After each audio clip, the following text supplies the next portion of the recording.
Good morning, students. So we have to discuss grade 9th political science chapter constitutional design. Students, the South Africa portion in this chapter is been deleted by CBSE. So the democratic constitution in South Africa we have not to do. So we will study only the Indian portion in this chapter.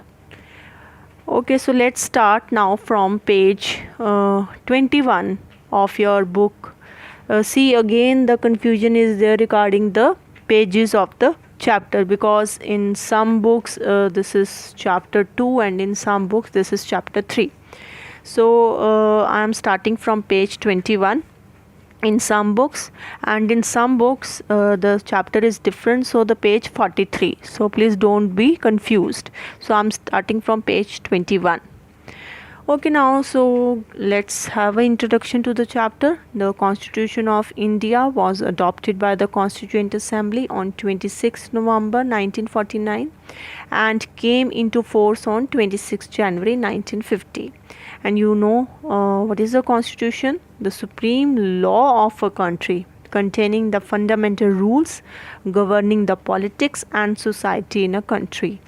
So, you know, the 15 August 1947, India became a democratic country, and 26 November 1949, the Constitution was passed by the Constituent Assembly, or the Constitution was adopted, and on 26 January 1950, the Constitution came into being or enforced.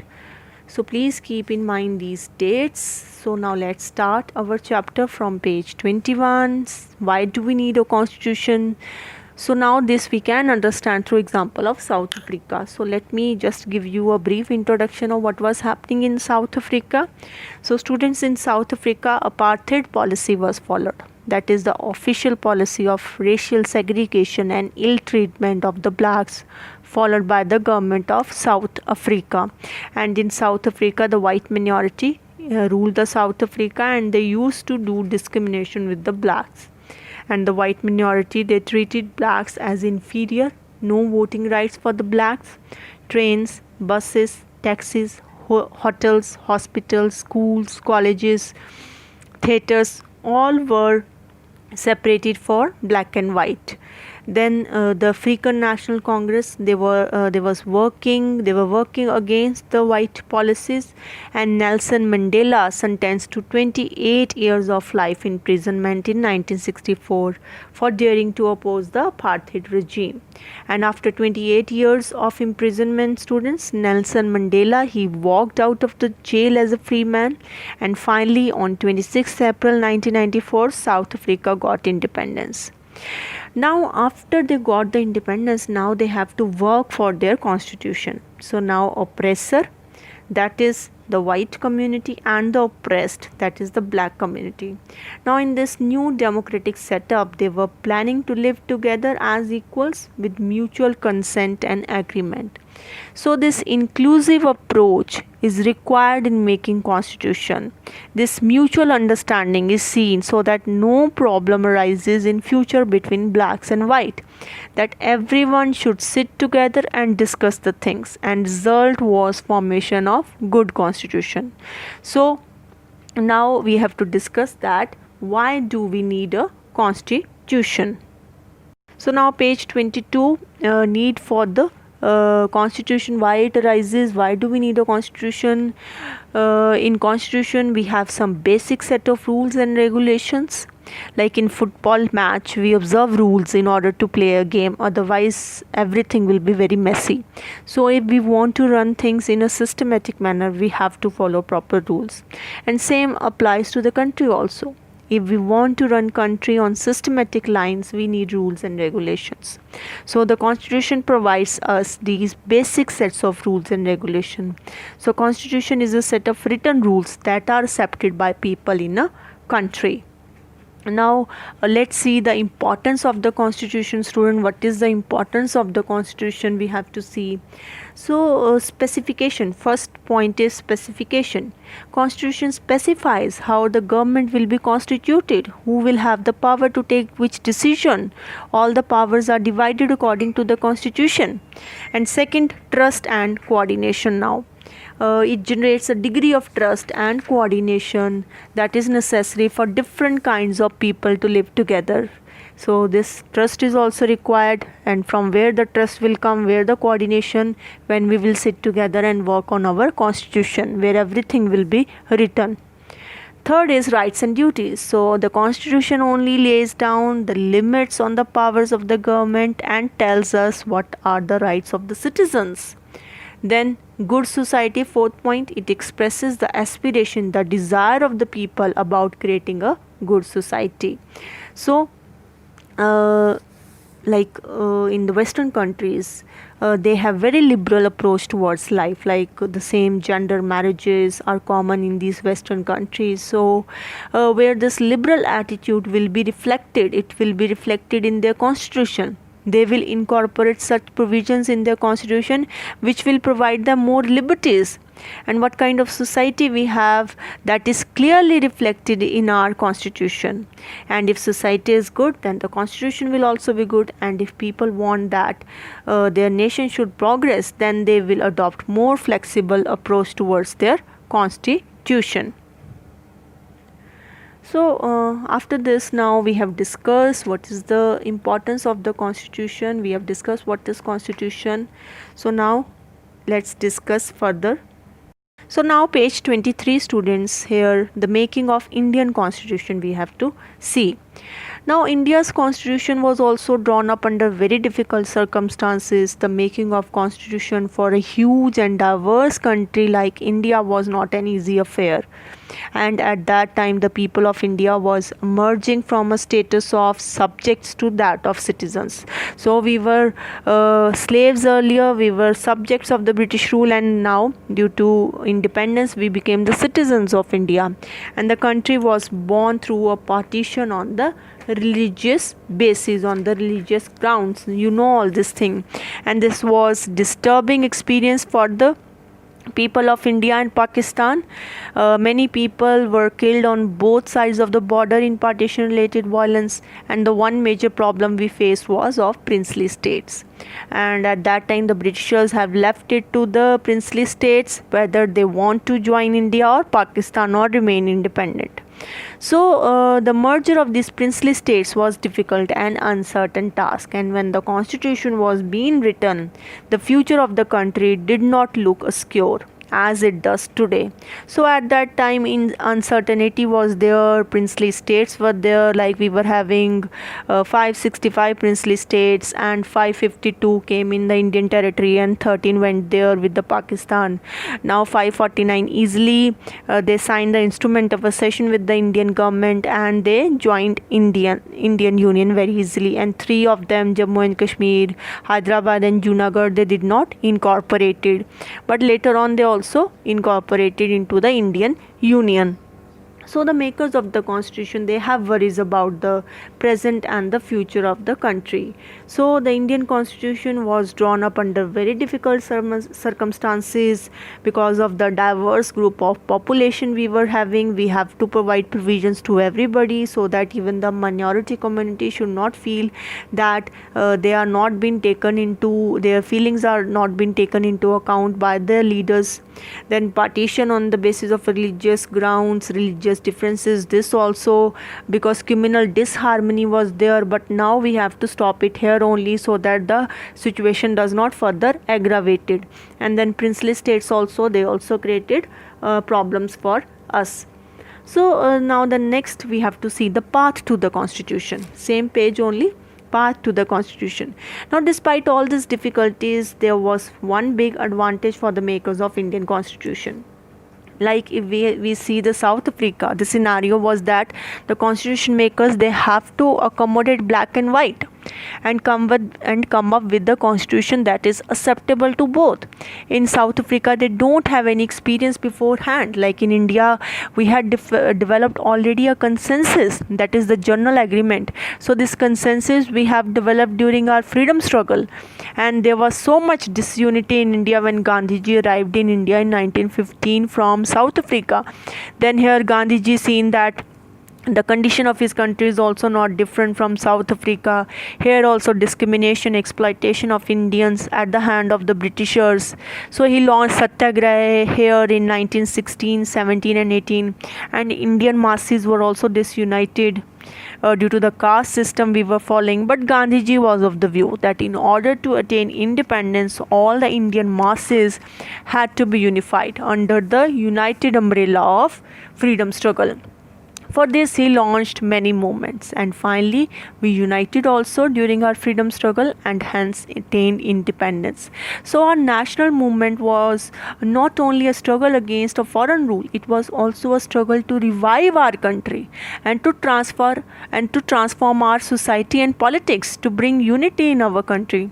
So, we wanted that after independence, we should build such a constitution in which there should be equality for all. The people of India and all the Indian people should accept constitution with the open hearts. And so students, in 1928, Motilal Nehru and 8 other Congress leaders, they drafted the preliminary version of a constitution for India, and in 1931 the resolution, that is the proposal at the Karachi session of Indian National Congress, was passed. Lot of discussion was done in the Karachi session regarding how independent India's constitution should look like. So both these documents, that is the preliminary version, that is draft, and the final document should include universal adult franchise, right to freedom and equality, and to protect the rights of the minorities in the constitution of independent India. So all these values were already accepted by our leaders much even before the Constituent Assembly. They met to discuss the issues on the constitution. Means approach was clear cut that we have to accommodate our diversity. Now our familiarity with the political institutions of colonial rule, they also helped us to develop an agreement over the institutional design. So here we got advantage. How we have seen the working of the Britishers, how they handled the administration, how elections were conducted to the provincial legislative assemblies. So it helped us in the institutional design, that is how we will design our institutions, how we will do separation of power among the institution, how the legislature will work and the executive will work. So we were knowing that we are capable and we can govern our nation very well after independence. So we were very much clear about this, that we will be able to handle our things very properly. So the British rule had given voting rights only to a very few people, and some bodies which were elected out of such elections were not fully democratic governments, because right to vote was restricted. But the experience gained by the Indians in the working of legislative institution proved to be very useful for the country in setting up the institutions and working of them. Now page 24, students. So here we have seen earlier the part to the constitution we were discussing, and we have seen 1928 Motilal Nehru, he drafted the constitution. 1931 Karachi session, lot of discussion happened, and the approach was very clear of our leaders. We have to give equality, we have to give voting rights to everyone, no discrimination will be there. So that's why and we have discussed that we were having some familiarity with how the Britishers, they are making the administration run, which kind of institutions they are having, and how the elections are conducting. So we were already aware of these things. So that's why, because of our familiarity, many institutional details of Government of India Act 1935 was adopted in our constitution. So the Government of India Act, this was made by the Parliament of UK, and the act divided the powers between centre and the provinces, and there were 3 lists which gave each government subjects to make law, that is the federal list, provincial list, concurrent list, and residuary powers were with the viceroy. And if you see our constitution provisions today, so we have union list, we have state list, and we have a concurrent and residuary list. So these provisions we have taken from Government of India Act 1935. Our legislature, executive, judiciary, these provisions we have taken from this Britishers model only. So in framing our constitution, we got inspiration from worldwide events also, like French Revolution, Russian Revolution, Bill of Rights in US. Like French Revolution gave the ideals of liberty, equality and fraternity to the world, and we adopted these ideals from the French Revolution. And from the Russian Revolution, many countries got inspiration of socialism. And from bills of rights, we adopted our fundamental rights, and in this bills of right, it give the civil rights and liberties to the individual, like freedom of speech and religion. So simply we were not copying what others have done, but at each step the members, they were questioning whether these things suited our country or no. So all these factors contributed to the making of our constitution. So now on the same page 24, we have to see the Constituent Assembly now.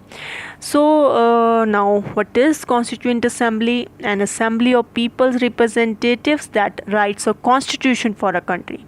So it was body of elected representatives, and they got elected in July 1946. And the first meeting happened in December 1946. So in 1947 we got partition.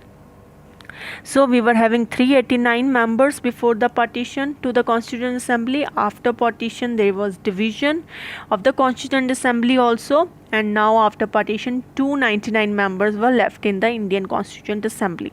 Now this 299 members, they wrote the Indian Constitution. So this assembly worked tirelessly from December 1946 to November 1949, and on 26 November 1949, Constituent Assembly adopted the Constitution fully.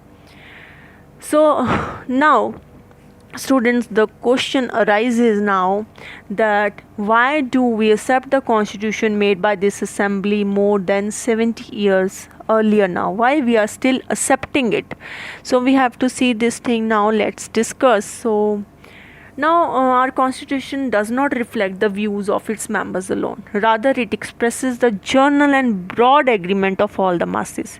We have seen many countries of the world where we have to again write the constitutions afresh because the basic rules were not accepted by all the major social groups or the political parties, like Belgium. In Belgium, 3-4 times they have amended their constitution, and in some countries the constitution is only a piece of paper. No one actually follows it, but the experience of our constitution is different. Several groups, they have questioned some provisions of the constitution, but still, like Article 370, we talk, it has been abolished. At the time of independence, we incorporated Article 370 in order to integrate Jammu and Kashmir with us, but now last year the Modi government, they have removed this article. Article 356, the president rules. We have seen that before 1990, many a times the Indira Gandhi government, they have misused this article in order to dismiss the state governments. So here we are questioning the provisions of the constitution, and by the time we have changed these amendments also, but still no large social group or political party, they have ever questioned the legitimacy of the constitution. So this is the achievement of our constitution. Our constitution is legitimate, it is legal document, and it is publicly recognized document. So now, the second reason for accepting the constitution is that the Constituent Assembly represented the people of India. So who made the constitution? Our people only, the Constituent Assembly. And when we were making our constitution, at that time universal franchise was not implemented. We were not having right to vote at that time. So the Constituent Assembly could not have been chosen directly by all the people of India. So now page 25 of your chapter, the same topic, that is the Constituent Assembly. Now these representatives of the Constituent Assembly, they were mainly from the provincial legislative assemblies. Now the provincial legislative assembly elections were conducted in 1937 according to the Government of India Act 1935. Here Britishers gave us some powers to elect our own state government. So in these state governments we elected our leaders. So now these members of the provincial legislative assemblies, they became the members of the Constituent Assemblies. So in these provincial legislative assembly, members came from all the regions of India. So automatically these members represent all the regions of our country. and this Constituent Assembly was dominated by Indian National Congress at that time, which led our freedom struggle. But within the Congress also many leaders were having different opinions. This Constituent Assembly, they had members who did not agree with Congress, so different opinion was there at that time. But our Constituent Assembly represented members from different languages, caste, classes, religion and occupation. So our Constituent Assembly was national in character, and even if we elect our Constituent Assembly through universal adult franchise, then also we will not find so much diversity in our assembly. And the manner in which Constituent Assembly worked gives sanctity means here purity to our constitution, and our assembly worked in a systematic, open and mutual consent agreement. Consent means agreement, and in a mutual consented manner. That is, they worked in such a manner thinking that we have to give such constitution to the country where all the communities and their interests are safeguarded. So debates, discussions held on the basic principles like fundamental rights, right to equality, freedom of religion, cultural and educational right to property, secularism approach was adopted, federal structure, language policy, center-state relations. So then draft was prepared by Dr. B.R. Ambedkar. Then discussion happened clause by clause. More than 2,000 amendments were made, and the members discussed, deliberated. Long discussions were held for 114 days, 114 days spread over 3 years. Every document presented, every word spoken in the Constituent Assembly has been recorded and preserved. These are called Constituent Assembly debates, and when printed, these debates, they are 12 bulky volumes. So this bulky document provide idea behind every provision incorporated in our constitution, and these are used to interpret the real meaning of the constitution. So that's why particular provision is added and what is the idea behind this. So everything is written in our this bulky volumes in this debates. What is there in the what happened, what is there in the debates. So all this is printed in this 12 bulky volume. So now the next topic which we have to discuss on page 25 is guiding values of the Indian Constitution. Here we have to understand the overall philosophy, that is the fundamental principles of what our constitution is all about. That is, we have to understand the fundamental principles on which our constitution is based. So this we can do in two ways. We can understand it by reading the views of some of our major leaders on the constitution, so we can see their viewpoint. Second way is to understand the preamble to the constitution. The dream and the promise. So now the dream and the promise. Now Mahatma Gandhi ji was not a part of the Constituent Assembly, but his ideology, that is the Gandhian ideology, is very much part of the Constitution. His thinking about downtrodden section of the society, that is the social upliftment, is reflected in our Constitution.